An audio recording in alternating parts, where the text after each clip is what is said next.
Bonjour à tous, bonjour à toutes, vous êtes sur la chaîne Cap 7e Art, c'est Xavier et aujourd'hui je suis ravi de vous retrouver pour vous parler d'un film français. Et oui, vous savez, je persiste et je signe, le cinéma français c'est un cinéma de qualité. Et ici en est la preuve avec La Nuit se traîne, un premier film de Michel Blanchard. Alors le synopsis de ce film, c'est un serrurier qui va être pris dans un piège qui va aller aider une demoiselle et en fait ce n'est pas l'appartement de celle-ci, elle vient voler de l'argent et bien évidemment pardon, quand les personnes reviennent, eh bien on va l'accuser lui et il a une nuit pour aller retrouver cette jeune femme, retrouver l'argent ou alors il y passe. Et voilà un petit peu le synopsis qui va nous être proposé dans un contexte de politique sous le Black Lives Matter, c'est-à-dire qu'il y a eu un jeune homme qui a été tué par la police et donc il y a la foule, la population qui est très en colère face à ces gendarmes, à ces forces de l'ordre et donc c'est la guerre on va dire dans la ville et on a ce jeune homme qui lui va devoir se fondre dans cette ville qui est en pleine implosion pour pouvoir sauver sa peau. Et ça, c'est un très bon film. Alors, un premier film d'un réalisateur, ça veut dire deux choses. Déjà, ça veut dire un budget moindre, puisqu'on ne fait pas encore confiance à la personne, donc le budget est rétréci. On attend de voir ce qu'il est capable de faire avec un minimum pour pouvoir peut-être lui faire confiance et lui donner plus si le film plaît, si le film fait des entrées et si le film est convaincant.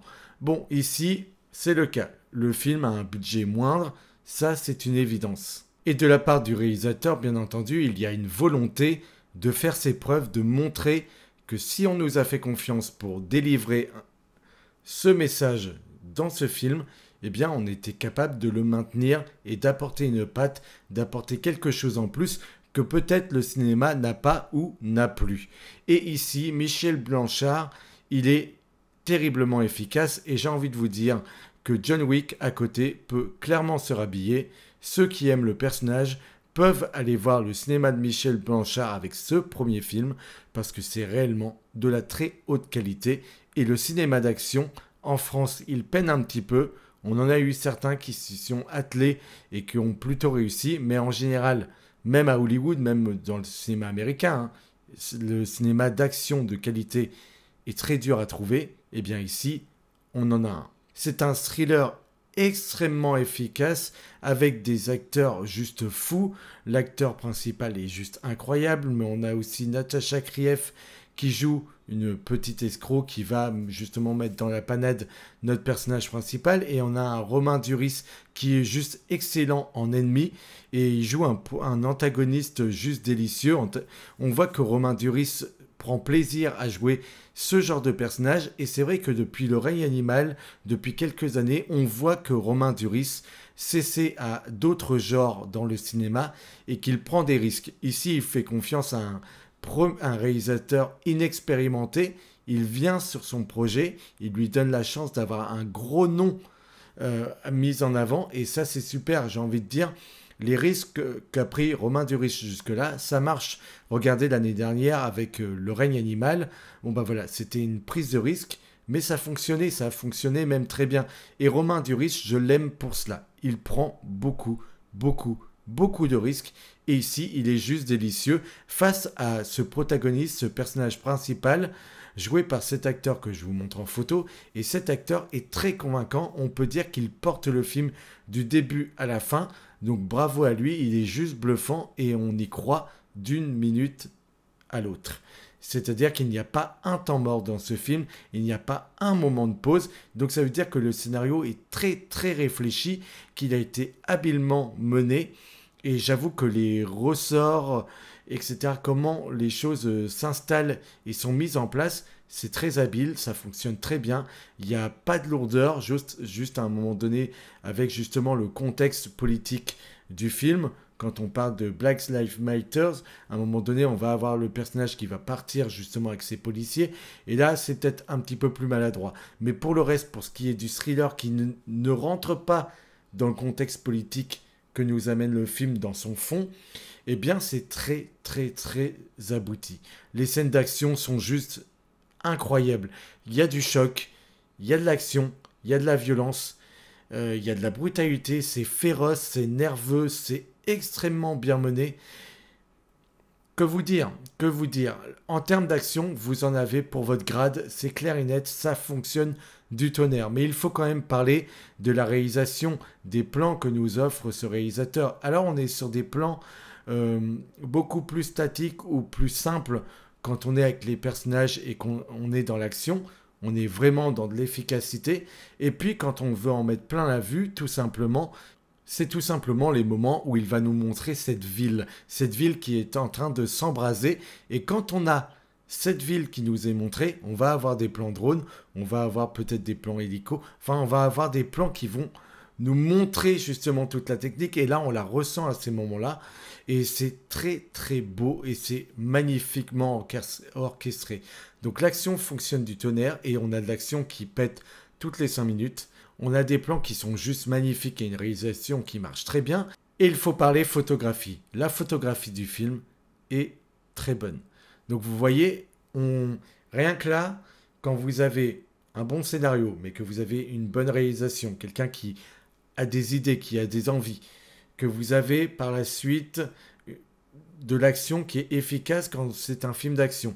L'action marche, elle est brutale, elle est nerveuse, vous rentrez dedans, vous êtes accroché à votre siège, et qu'ensuite vous avez une belle photographie, vous avez un joli combo. Alors vous pouvez ne pas aimer l'histoire ou les acteurs, mais déjà là, vous ne pouvez pas dire que c'est un mauvais film à partir de là. Vous pouvez dire je n'ai pas aimé, mais je reconnais les qualités qu'a ce film ou non.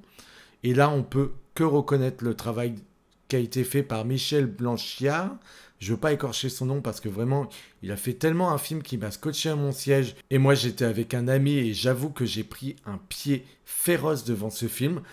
J'étais émerveillé à chaque fois qu'il y avait un nouveau plan qui se situait. Je ne m'attendais jamais à une action aussi violente. Et à chaque fois, le film me surprenait.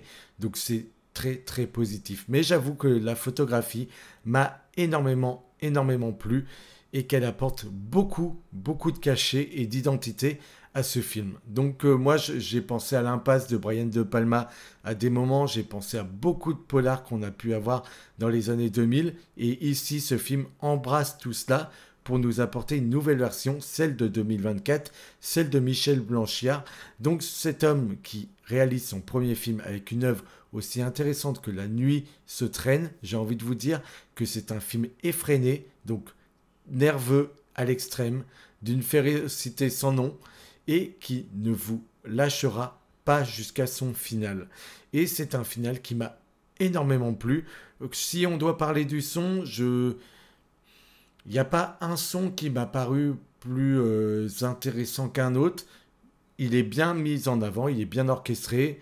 Voilà, les tirs, le bruit, les sons sont bien ajustés, etc.